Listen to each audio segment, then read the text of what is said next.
This program was recorded on December 10, 2020. Enjoy. Hey guys, welcome to Time Machine Studios, a space where artists come to get inspired. This show is about artists coming together and talk about their story, how they use their own experiences to their advantage as inspiration for creating art. Discussing the meaning behind the artwork, the story behind the script, in hopes of helping and inspiring other artists that may be lost or confused to find their own sense of direction. In this episode, we're going to talk about identity and what it means to be an artist in this time and age. I first started drawing when I was 5, and I just loved starts it. out as in grade 6 art class where I knew I loved wanted to drawing become an things artist out. when I got up on stage. And that's my story. And that's my story. What's your story? Join us on Time Machine Studios. Hey guys, it's Yusuf, and welcome to my podcast, Time Machine Studios. Instead of taking to the streets of Toronto, I decided to take to the space portals of Zoom to ask fellow artists some questions on creativity, art, and inspiration to further understand how artists bring their unique ideas to the world. So, how do you express your creativity in your own unique way? Well, for me, I like to write it down in journals. So either I write about my day or what's going on in my life. I turn to YouTube because I watch it and I digest a lot of content. So I decided, let me release my creative ideas and let me talk to a camera and show something creative about myself and just enjoy that. I like just drawing things, but doing it in ways that are fairly almost like bad on purpose. Would you consider your outlet to be therapeutic? Yeah, definitely. Like whenever I'm feeling down or whenever I get into an argument with a friend or something, I usually just start drawing stuff. I think writing is therapeutic because once you have a pen in your hand and you're writing on paper, and especially when you write in cursive, I think it's the best way to relieve stress. What inspires you? What inspires me? That's a tough one. I would say the people around me and who I'm surrounded by, and also the music I listen to, because I like listening to lyrics more than just the song, because I think lyrics are more meaningful. I gotta feel the vibe, like if it's something I'm passionate about and people are talking about it in my life and I actually have an opinion about it, I'm just gonna open my mouth and speak on it. I find the two things that really help inspire me a lot are like looking at other people's art and like reading other books, like learning new things. So what we learned today is that artists use many different outlets to express themselves in a creative way. They find a way through their inspiration and motivation to break through the barriers of distraction and writer's block and just reach a so-called creative zone. I've asked one of my close friends to talk about getting into that creative zone. And what's it like from a musician side of being an artist?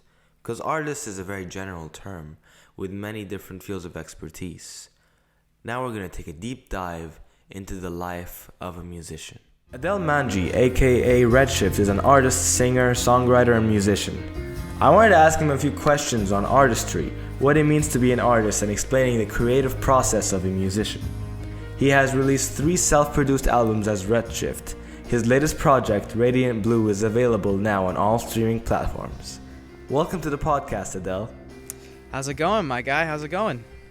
Pretty good.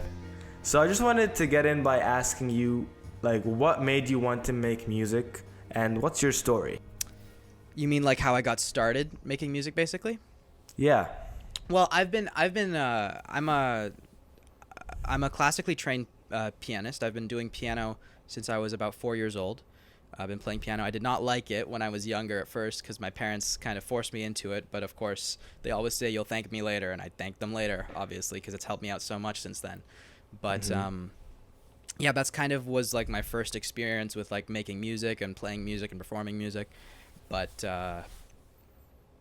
yeah, so I kind of got started doing more digital music and like production stuff in grade 7, I think it was. Or grade 8 or something, and I was just playing around with GarageBand, which is a free music making app that came installed on my computer.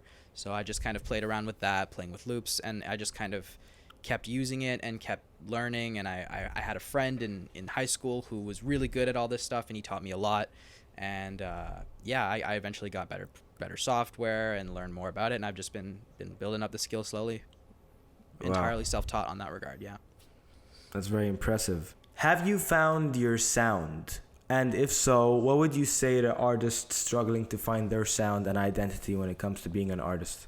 Another good question. Honestly, I don't really agree necessarily with the concept of finding your sound.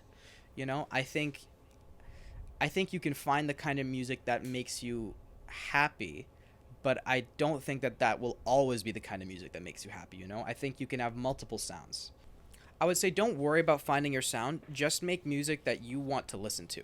And I think that'll happen naturally. I think you'll again, again, it's not so much about finding your sound, it's more about, you know, making music that you want to make, and people will say, oh, that's their sound. After you've kind of made that music that you like, people will start to associate with that. You know, I think it's not so much about trying to search out and find the thing that's like, okay, this is my sound, you know, because that will change.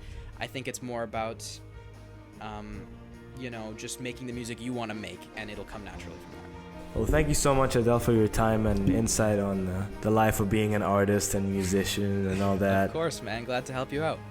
Thank you so much. You're welcome to come back at any time. Of course, man. Thank you. I appreciate it. Hey guys, welcome to Time Machine Studios. On this podcast, we talk a lot about what it means to be an artist, what their motivations are, what inspires them, and what message they're trying to send across. Well, personally, this year has been an emotional roller coaster, to say the least. I've dissected ideologies, filled up my notebooks with scribbles, and I've just, started to build my own unique perspective and way of life. All these events have transformed me as a human being, as a student of life, and most importantly, as an artist. My story starts out in my birthplace. I was born in the United States, Tampa, Florida. My father decided that he wanted to earn his PhD in Aberdeen, Scotland. So, we went there and lived in Scotland for 6 years. This was when the foundation of my artistry began. I remember staying in my room all day watching movie after movie after movie, just enjoying them, feeling satisfied and content with life. Fast forward to middle school. I started making my own short films, I started my own YouTube channel, and was cast in the middle school play. I was getting the hang of it. I liked the idea of acting on stage, and I felt like I was myself. I eventually became intrigued by the art of filmmaking, creating my school's first filmmaking club, where me and my friends would create short films together. Then, on one fateful day, my parents decided to tell me that we're moving to Canada. I was really excited. I thought that Canada was where I would finally be able to interact with like-minded people who love doing the same things I love doing, and I would finally start my career. When I got to Canada, it was way more chill than I expected. There wasn't any igloos, polar bears, or rivers of maple syrup. It was a place just like any other. But to my surprise, it turned out to be the only place where I felt like I was home. I'd always imagined myself traveling to a megacity like New York, LA, or Toronto, renting an apartment, having a minimum wage job, and going from audition to audition or opportunity to opportunity, trying to get my big break. After only 1 year, I graduated from Colonel By Secondary School. And just when I thought I can get one step closer to that vision, bam, 2020. Bam, COVID. Bam, quarantine. Bam, deconstruction. When you sit at home for long enough, you really start to reevaluate your life, your values and ideologies. It was like waking up from a dream. I realized that the vision that I had in my mind, I was subconsciously delaying my happiness for when I was supposed to endure the most pain. Because the real world is supposed to be when all the rejection happens and the hustle takes place. Quarantine made me realize that my career had already begun a long time ago. The first time I watched the movie, that was when my career began. I learned that time is valuable. That saying, I would do this if I had all the time in the world, is merely just an excuse. Because when we did have all the time in the world, we felt lazy, sluggish, and unconcerned. We just sat back and watched the world burn. The irony is that before I had all my ideology changes and identity crises, I told myself that 2020 would be my year. That this would be the year that I would finally start my career. In reality, it really was my year. If it wasn't for quarantine and all that free time I had to just be alone with myself and put myself under a microscope and dissect myself, I wouldn't have discovered this newer version of myself. I would still be dreaming. I would still be wrong about a lot of things. I'm probably still wrong about a lot of things that I don't know about yet. But I'll get there. We'll get there. One day at a time. Every spark of growth that we have, we just become less wrong. I realized my purpose. That I am an artist. I am a communicator. My job is to express myself in any way that I want. So, I will continue to do that till I get tired of talking. And when I do get tired of talking, I'll reinvent myself and talk some more. Because being an artist was never about the result or the awards or the clout or blowing up. It was the experience. And that's what I hope this podcast will accomplish. To take you guys back in time to realize that it was all about the journey. Thank you. See you next time.